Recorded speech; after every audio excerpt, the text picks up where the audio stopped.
It is officially official visit season, and plenty of prospects are coming to visit Happy Valley. And there's a lot of guys that Penn State needs in this class of 2024. You are Locked On Nittany Lions, your daily podcast on the Penn State Nittany Lions, part of the Locked On Podcast Network, your team every day. Thanks so much for making Locked On Nittany Lions your first listen and watch every single day. We are free and available wherever you get your podcasts, including YouTube. My name is Seyko, your host of the show, and I am joined by Callaghan-Croley, recruiting analyst for Penn State Rivals. And of course, Locked On Nittany Lions is your go-to podcast for Penn State Rivals. Visit happyvalleyinsider.com. Dylan, it's great to have you back because it is officially official visit season.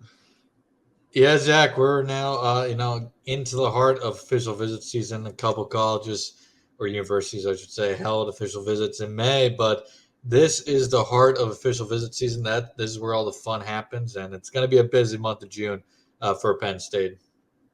And today's episode is brought to you by FanDuel Sportsbook, the official sportsbook of Locked On. Make every moment more. Visit FanDuel.com/Locked On today to get started. Dylan, before we lay it all out, because, of course, at the airing of this episode, Penn State's going to have one of its big dates for Friday, June 2nd. So you'll get the full preview there. And then, of course, we'll start to look at the 9th and just some of the upcoming weekends that Penn State has slated. But it's mostly a deep dive into the 2nd through the 4th here with the camp and the official visits for the prospects. And Dylan, where can everyone keep up with your work as you are constantly covering all of these things going on? You can follow me on Twitter at RivalsDylanCC and as well on Happy Valley Insider, PennState.rivals.com. All right. No more time to waste. There's plenty of prospects that Penn State's going to be hosting for Friday, June 2nd. And of course, they're going to have the camp on Sunday, June 4th. Friday, June 2nd is very interesting because there's a lot of prospects that at the moment are not or actually they are committed to other places. You do have the one, Kari Jackson's going to be coming up and visiting Penn State and having that official visit, but he's already committed. Whereas there's a bunch of other prospects. You look at the list. Liam Andrews, Chance Robinson, who I was alluding to, is committed to Miami. You have Chris Cole, who's becoming every day all the more an intriguing prospect at linebacker. Other kids like Jaylan Hornsby, Jaylen Harvey, who Penn State looks like they have the inside track for. And then some other guys like Xavier Gilliam, Dejuan Lane. This is just to name a bulk of them, of course. We're kind of going to go through all of the prospects as a whole. But Dylan, which prospect in that I kind of just outlined or that is going to be visiting over the course of this weekend, Friday, June 2nd and beyond here, is the most important to Penn State right now? That's a good question. I think I would have to go with either Jaylen Harvey or Liam Andrews. You look at Harvey, that's a kid they've been after for forever now, somebody that we've had future cast to land with Penn State since last October or November. He says he doesn't want to make a decision until December. I have a hard time believing that's what's going to actually happen. Yeah. But, I mean, defensive end is a position of need in this class still. As its defensive tackle, where Liam Andrews would fit in. Andrews is listed as an offensive tackle, but he could play on the other side of the ball at the next level. But go back to Harvey quickly. One of the most sought after outside linebackers, defensive ends in the country, has offers from nearly everywhere. Penn State's been on him forever. Twitchy, very athletic, would fit the mold of what Penn State likes in their defensive end. So I would say him, and then Andrews, as I mentioned, defensive tackle is a big need in this class as well. Defensive tackle is always a need for Penn State, to say the least. And that's another kid who, they led for quite a while. Then they kind of lost a little bit of momentum with him, and they picked it back up after he visited earlier this spring. And going into this visit, I'm not expecting, a commitment coming out of it, but I think they could set a pretty high bar this weekend that carries them through the rest of the month and eventually potentially to a commitment down the road.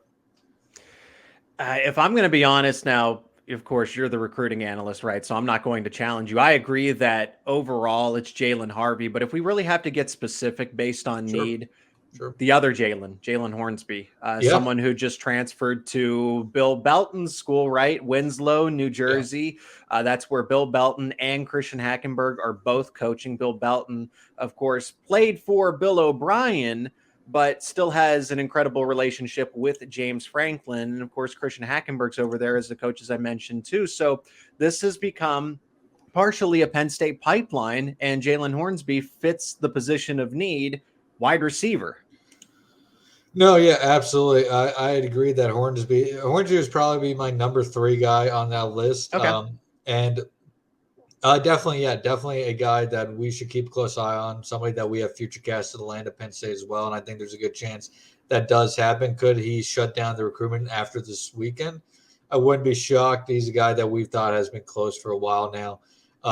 And probably the only reason I didn't say him among those top 2 is just because there's, another guy that we'll talk about in Chance Robinson, who's also on campus. You got a Nicholas Marsh who's coming to campus next week. And so there's a few guys I think maybe a little bit higher on the board that they have a good shot with still coming. But Hornsby's a guy that I don't want to say, well, I mean, I have a future cast in, so I expect him to be part of this Penn State class at some point. But he's definitely one of the, bigger names and guys to know on campus this weekend.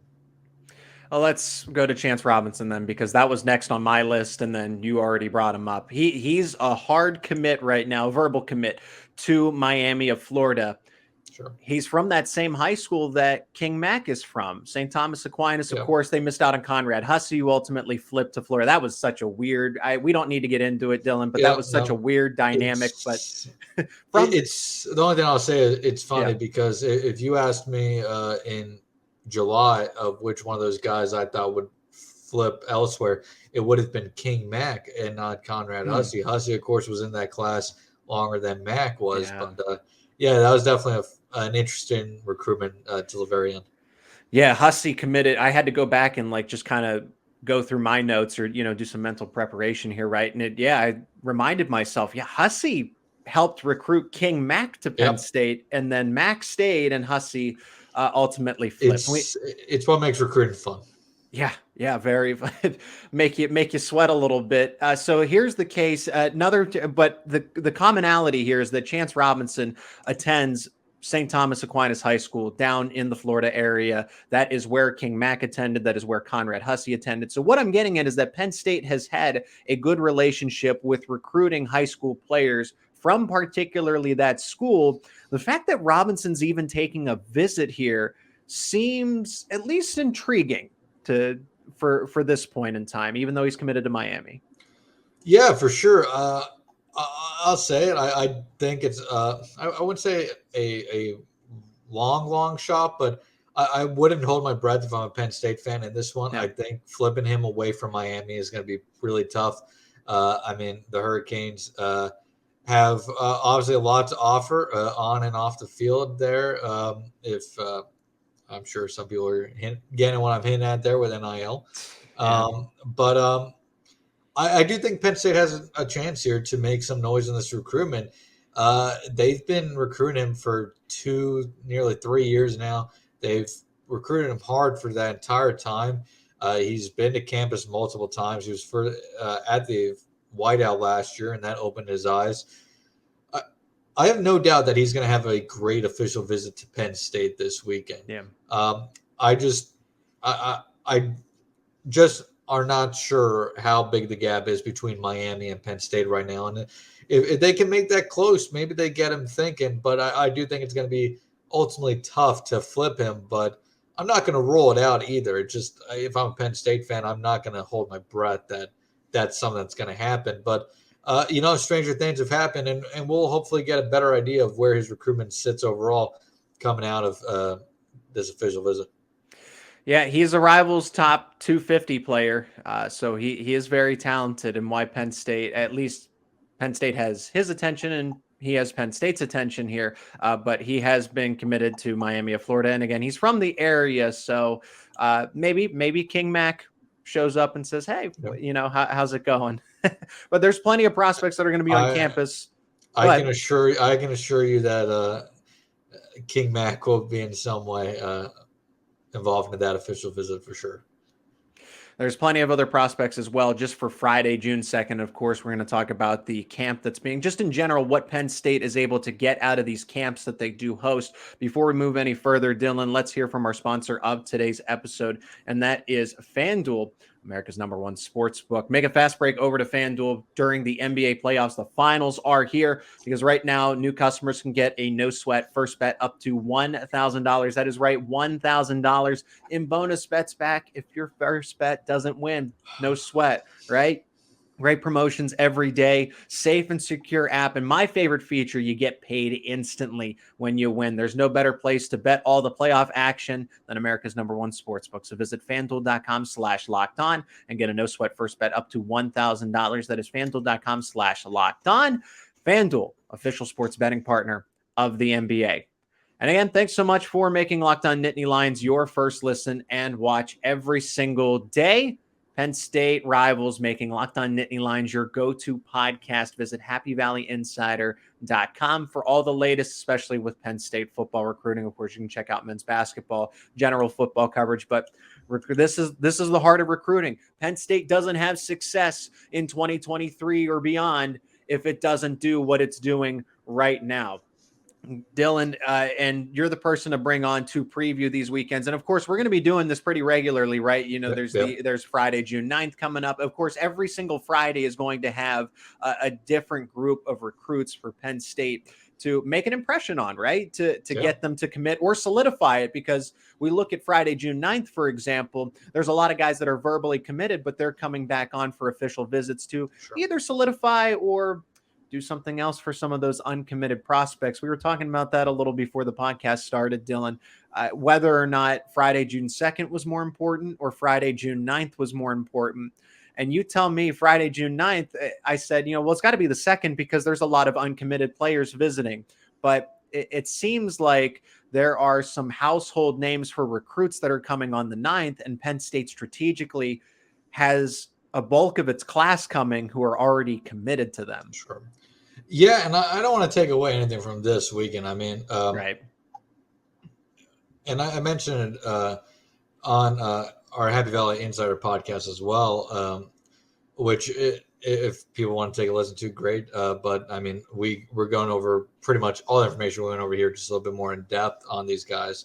But I mentioned on that this weekend by no means is a bad weekend. For our first weekend of official visits, this is a very good weekend for anybody. I mean, your first official visit weekend is usually one of your smaller ones. You're trying to, test the waters of maybe some different ideas that you're running, see how it goes.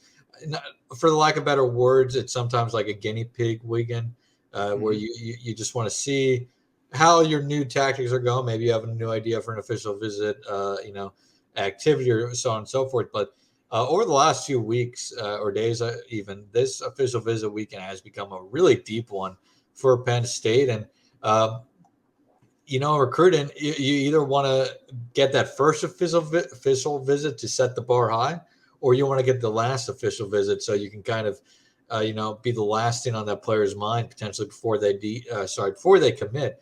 Now, with players getting more than 5 official visits now, and we'll see how that affects recruitments going forward. It's going to be hard to say just off the 2024 class. I think we're going to have to see through a few classes. But now with that, it may make it more interesting because you never really know when the last one could be.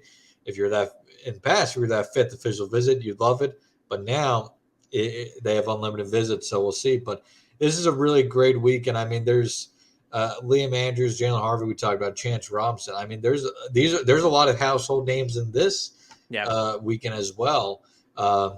So yeah, definitely a very good week for Penn State. But next weekend, we'll talk about next week. But Jamonte Waller, Nick Marsh, the list goes on and on. Those are the guys that are going to make or break Penn State's 2024 recruiting class when it comes to team ranking. I think this class is still, going to finish top 15 in the country. But if you can go out and land the likes of a Jamonte Waller, a Nick Marsh, and a few of those other guys, you have a chance to be even higher. And this week, you got the headliners in Andrews, Harvey, Robinson. You can even put Hornsby in there. But then you have a lot of nice supplemental pieces as well, which we'll talk about here in a few minutes. Yeah, let's get back to those individual prospects for Friday, June 2nd specifically. And one of them, and Penn State's not only targeting high school recruits, they are also going after JUCO prospects as well. And one that is visiting is Sione Laulea out of the West Coast. I mean, this is literally out of left field when it comes for Penn State, metaphorically and geographically. This is someone who is really tall defensive back. He's 6'4". Does Penn State even have a shot with someone like Laulea? I'm glad he's taken a visit. He's a very intriguing prospect. We've seen Penn State have success with JUCO players, of course, in the secondary, might I add. Jair Brown, Jaquan Brisker as of late. We'll see how someone like Tyrese Mills ends up panning out. Of course, this is Lackawanna in the state of Pennsylvania specifically. But now Penn State, of course, able to use that as evidence and say, well, if you're a JUCO prospect and you're looking to take your game to the next level, this is where you come. So what is Penn State's pitch, and do they have a chance for someone who is really out of the area like this in Laulea? Yeah, I think they do. And I'll be honest, his recruitment, I haven't been able to get a ton on. It's been a quiet recruitment overall. JUCO prospects generally are tougher to get a little bit of a grasp on. They talk less than high school recruits. They don't post on social media as much. It's just a tougher recruitment to get a grasp of generally. So I'm still kind of learning more about his recruitment, but I do know that Utah is also in the mix here. And I believe he also has an official visit set to Utah. But I definitely think Penn State has a chance. And there's just something about this that makes me feel like they have a very good chance. I mean, a kid from California if he doesn't have serious interest in Penn State, he's not taking this official visit, wasting his time. Wasting his time traveling across the country and then having traveled back across the country. But, I mean, he is exactly what Penn State loves to recruit. 6'4", that is a very tall and lengthy cornerback. Terry Smith loves that. That's what they look for. He would certainly be one of the bigger ones. In the room if he would commit to Penn State.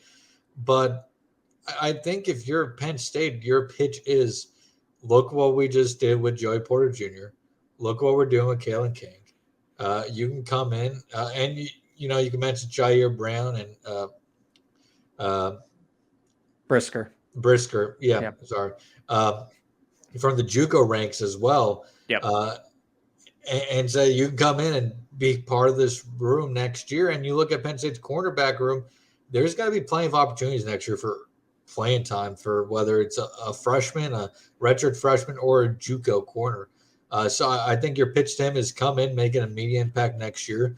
And look what we've done with our guys now. You could be headed to the NFL, maybe even after 1 year or 2 years. I got to see how much eligibility he has left. Mm-hmm. But certainly he's an intriguing prospect at that size, and I really do think they have a great shot. Utah is always a sneaky team to beat, I think, in recruiting, especially that's fair for West Coast kids. Utah's never going to be a team that recruits, top 25 recruiting classes at any consistent level. I'm not even sure what they came in last year. I know it wasn't terribly high, but Utah can go out and get some of these, really nice under the radar prospects like him. So I wouldn't rule out Utah here, but my gut really tells me Penn State has a really good shot here at landing him. I think if Penn State's going to make any recruiting pitch, just show them the box score from the Rose Bowl. If it really comes down to Penn State and Utah. Absolutely. And he has a really good offer sheet too. Arizona, Colorado, Florida State, Iowa State, Miami, Oklahoma, Oregon, USC, Utah. I mean, it's not like this kid is completely flying under the radar. He's pretty well wanted out there. And I think that it means something that Penn State's getting the first official visit here. Yeah. Brigham Young, I think he took a visit there. That's at least what Rivals has up about him, that he took a couple visits back in March, that he went to Miami of Florida, and then he went to Brigham Young. But Penn State definitely has just, I like the potential of it. I like the size and where he would play. Maybe they do shift him to safety. Maybe they keep him at cornerback. And Penn State, I think still needs cornerback help. Davian Collins doesn't really solve any problems in the immediate. I think he's Daquan Hardy's replacement after Hardy finishes his last season in 2023. Yep. But Storm Duck was supposed to come in and contribute right away. And maybe that's something Lalea can do. We'll see how it turns out. Locked on Nittany Lions is your official go-to podcast for Penn State rivals. Visit happyvalleyinsider.com today for all the latest on Penn State recruiting. Dylan, let's move to the final segment here, and this is going to just wrap up the official visits that are happening. Sure. Friday, June 2nd, of course, there's a camp on the 4th. There's going to be more camps that Penn State's hosting, so we're just going to get a general idea of that as well here. Dylan, there's Chris Cole is going to be visiting. Yeah. Dejuan Lane is going to be visiting as well. Kari Jackson already committed, linebacker. Anthony Seyko is committed in this class as well. Penn State has two true Mike linebackers already. And from what I've heard is that it's going to be difficult to get more linebacker commits, like true ones that will play. Yeah. You know, we'll see what happens ultimately with a guy like Jaylen Harvey, who's an edge, who is a really good defensive end, but he's 6'2". I'm not saying that he can't play defensive end because he's got a high motor. So he's the one that can handle it based on his size. What Penn State likes the denied Dennis Sutton prototypes, 6'4", 6'5", etc. That's not my point here. Penn State already has two true middle linebackers in this class. So is that going to be off-putting for guys like Cole and for Lane? I don't think so. And you look at Dejuan Lane.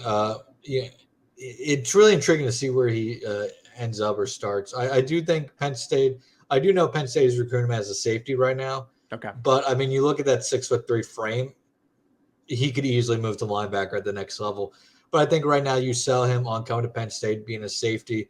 Penn State's done well with those tall, lengthy safeties in the past, and there's no reason they can't do well going forward again. So I think you sell him on being a safety. He's very similar to a Dakari Nelson type prospect. Yeah, another tall, lengthy, well-built safety who, if safety doesn't work out for him, he can easily just drop down to linebacker, and I think that's the same thing with Lane. Cole is interesting. Another guy, 6'3", 205, who I think you can kind of use as almost like a hybrid type guy between a defensive end, linebacker. And this is one that really has picked up over the last few months and weeks for Penn State. He'll take an official visit to Penn State, Notre Dame, and Miami is also on tap. He's also got Georgia, Alabama. So this is not a recruitment that's going to be an easy one to win anytime soon for Penn State, I think. I think this one could go on for a little bit. But I don't think having the two linebacker commits in the class is going to take away from their chances with either one of those. At the end of the day, if you're Cole, for example, and you got offers from Alabama and Georgia, Penn State has a good linebacker room. Alabama and Georgia have better linebacker rooms. So, I mean, if you're going to shy away from talent or competition at one place, you probably shouldn't end up going to Alabama or Georgia either.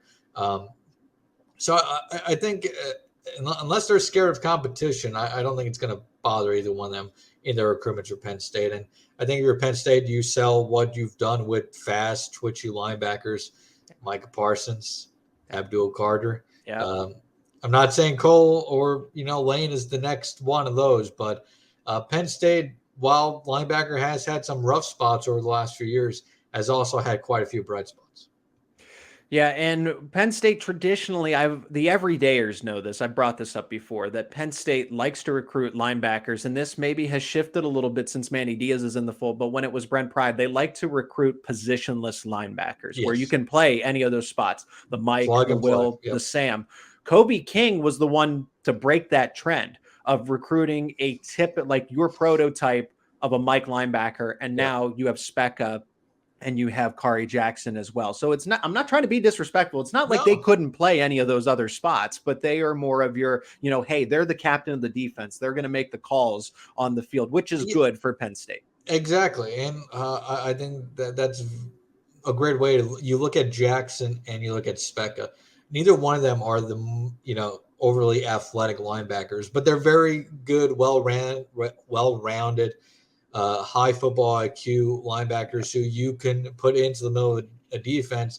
And they're not going to make the plays that an Abdul Carter goes out and makes, but you can trust them to go out there make the routine plays, be Yep. able to be the quarterback of the defense, and help be a leader on the defense.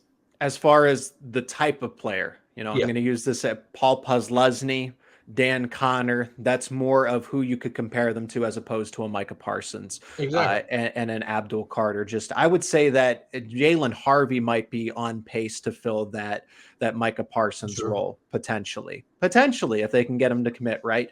Yeah. So it's similar, Dylan, a similar frame with the way that I want to discuss a position here, offensive line, because Penn State, now you look at who they have committed, and I'm going to go up and down Yep. and down the list here. No particular order of how, I'm rating them or how I like Yep. them. But of course, Garrett Sexton, Egan Boyer, Caleb Brewer's listed as an athlete, but he's someone that could play offensive line as well. Of course, Cooper Cousins and Donovan Harbor. When it comes to headliner prospects for offensive line, those are your two guys. Penn State right now potentially has 5 offensive linemen in this group. And we mentioned Liam Andrews as being one of the favorites to potentially commit to Penn State and somebody that Penn State really does want them to commit.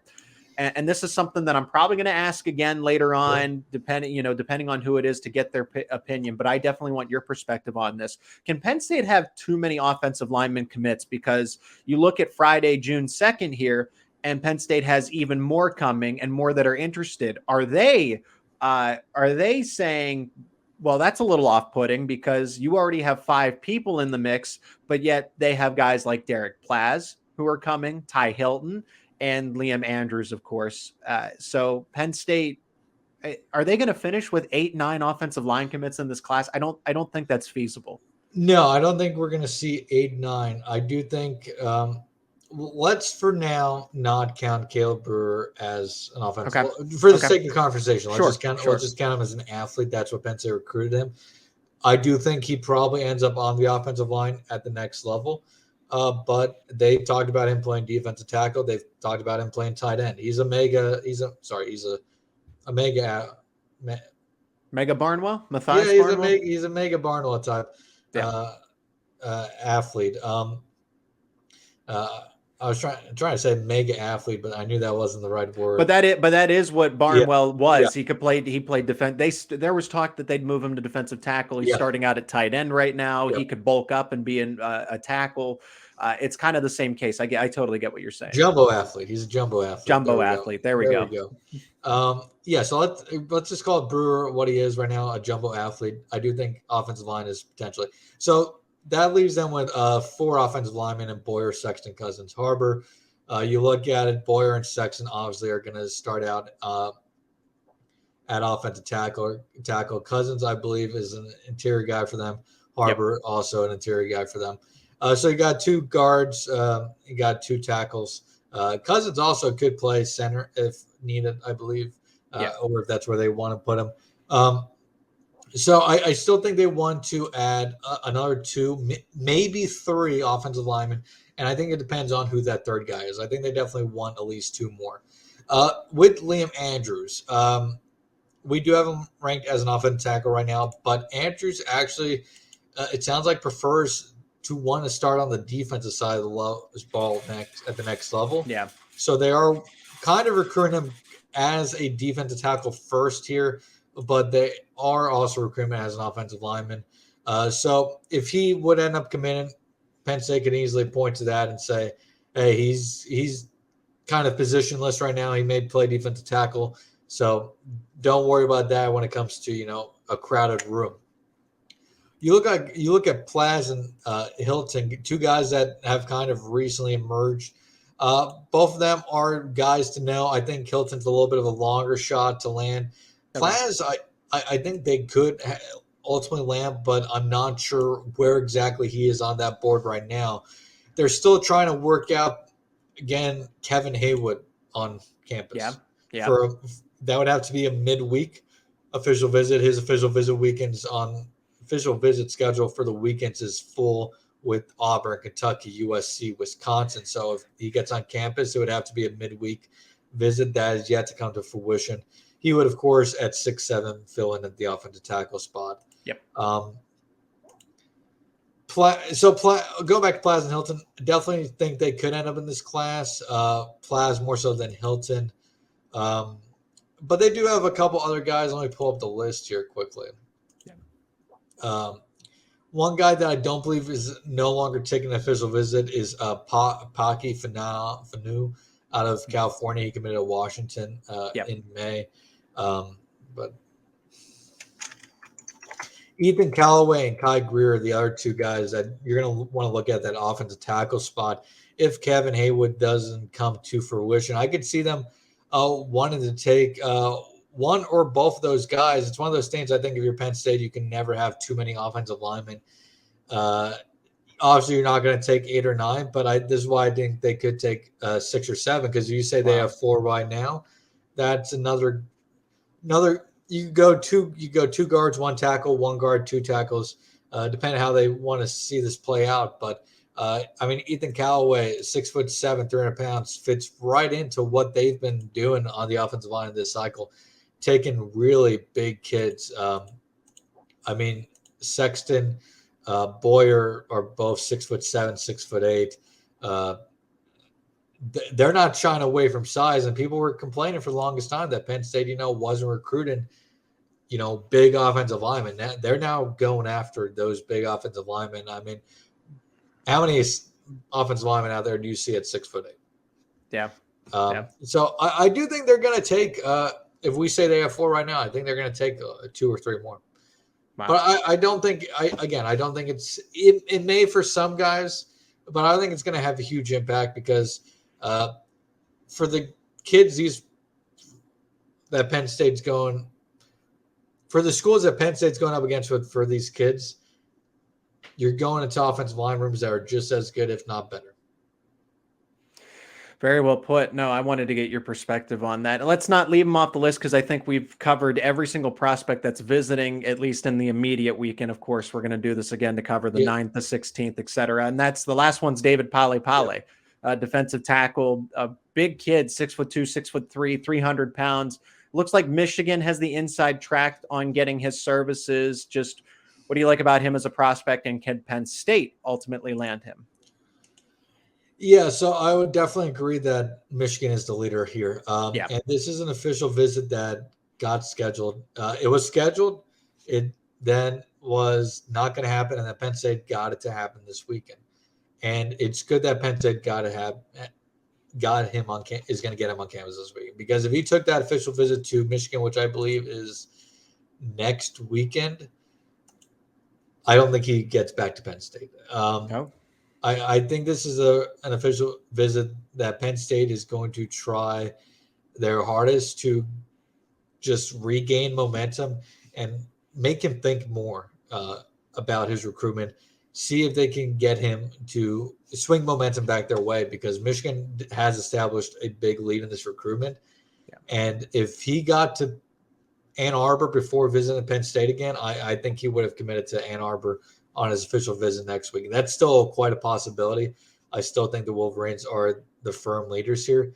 But like I said, perhaps Penn State gives them something to think about here and can swing a little bit of momentum to their side. That's all you can ask for at this point, is kind of to delay a potential commitment, continue to talk to him, try to swing momentum back your way.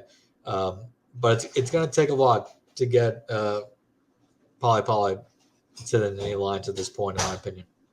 All right, let's do this quickly because I did promise it, and we don't have a list of who's all going to attend, but we know how important these camps. Of course, there's one Sunday, June 4th. There's going to be one the 11th later on, and the 16th, just all over the place that Penn State has these camps where they see prospects, and that's I don't want to bring him up because now he's committed to Georgia, but something like Yazeed Haynes did this, impressed at a camp, ultimately landed an offer. Didn't stick with the Nittany Lions, but let's forget about that last part, and hopefully the middle part of the story can stay, right? For sure. That they look at prospects and they get them to commit. So what do these camps do for Penn State? Yeah, so these camps for Penn State, serve a good purpose. One is you can get some of your top targets on campus. You'll get a lot of your commits that are local on campus as well. Get your coaching staff to get early one-on-one time kind of with those commitments and top targets. But also it allows Penn State to get a look at guys for down the road. A guy who attended camp last year, Ethan Grunkmeyer. And at the time, he was a name. He was a name we knew about. I think we reported that he was at that camp, but nobody knew that a year later he would be committed to Penn State as their quarterback in the 2024 recruiting class. At the time, we probably thought, hey, this is a kid that, hey, maybe a nice G5 quarterback or something like that.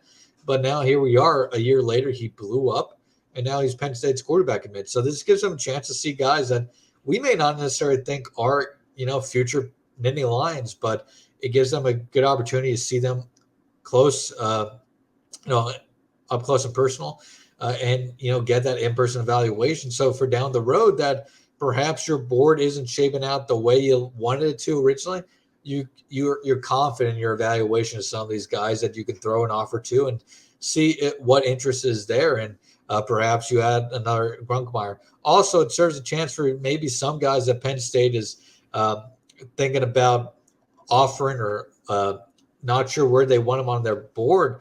Perhaps a guy like Peter Gonzalez, who Penn State's in his top 3. Penn State does like him, and there's I believe Richie confirmed earlier today that he is going to be probably taking an official visit, not this weekend or next weekend, but June 16th weekend. Okay. But I believe he'll be on campus Sunday for Penn State's for Penn State's first prospect camp here. It'll give Penn State a great chance to see what he looks like this spring. He's been testing really well this spring. He had a knee injury last year, which kind of affected him during the season and last offseason. But now that he's fully healthy, they get it close, up close and personal look at him. They can see what he looks like in person. So if that official visit happens in 2 weeks and, he's coming out of that saying, hey, I want to join the program, they at that moment know where they want to take him or not. So it also offers opportunities like that for the prospects for Penn State to get a better idea where they want these kids on their board. If they were wanting to commit to Penn State, were they willing to take those commitments? And just it works out the finer details for the board, I think, for those guys that they can't get on campus. Dylan, it's great to have these conversations. Official visit season is underway. Dylan, thanks for the time again. And where can people keep up with what you do personally? Yep, on Twitter at Rivals Dylan CC, and then over at Happy Valley Insider at pennstate.rivals.com. All right. It won't be long until we do this again. And I can't wait until we get to preview the next weekend of recruits that are going to be up for Penn State. Yeah, it should be fun. We'll have plenty to talk about again.